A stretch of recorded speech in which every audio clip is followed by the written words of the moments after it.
Imagine a world where the Korean Peninsula, a land divided by war and ideology for over 70 years, is finally made whole again. One people, one culture, one nation. It sounds like the plot of a movie, right? But how could this actually happen?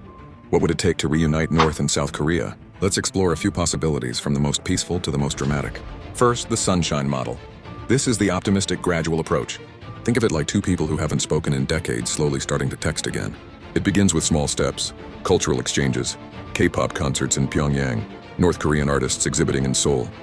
Then economic cooperation, joint industrial zones like the Kaesong Industrial Complex but on a much larger scale. Families separated by the war are allowed to meet freely. Over time, trust builds. The two governments start talking, really talking, not just posturing. They agree on a confederation, a one nation, two systems model, similar to what was proposed for Hong Kong. Each side keeps its own government and economy for a while. But they open the borders, create a unified military, and slowly, over generations, merge into a single entity. It's a long, slow, and incredibly difficult path, but it's the most peaceful one. Then there's the collapse scenario. This is the more abrupt, chaotic path. Imagine the North Korean regime, under the immense pressure of international sanctions and internal instability, suddenly implodes. Kim Jong-un is overthrown, or the power structure simply crumbles. This would create a massive power vacuum. What happens next is uncertain and frankly terrifying. A humanitarian crisis would likely erupt as millions of North Koreans face starvation and a collapsed state.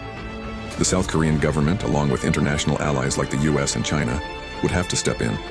It wouldn't be a gentle merger, it would be an absorption. South Korea would essentially have to rebuild an entire nation of 25 million people from scratch. The cost would be astronomical, trillions of dollars, and the social challenges of integrating two populations that have lived in vastly different worlds for 3 generations would be immense. Finally, there's the darkest possibility. Reunification through conflict. This is the scenario no one wants.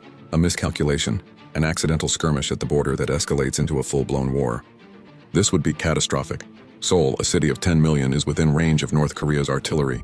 The human and economic cost would be unimaginable, not just for Korea but for the entire world. And even if one side won, the country they inherit would be built on a foundation of ashes and immense suffering.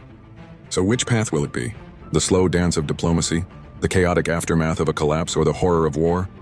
The truth is nobody knows. But what we do know is that the dream of a unified Korea, a dream held by millions of Koreans on both sides of the DMZ, is one of the most powerful and enduring stories of our time. And how that story ends will shape the future of our world.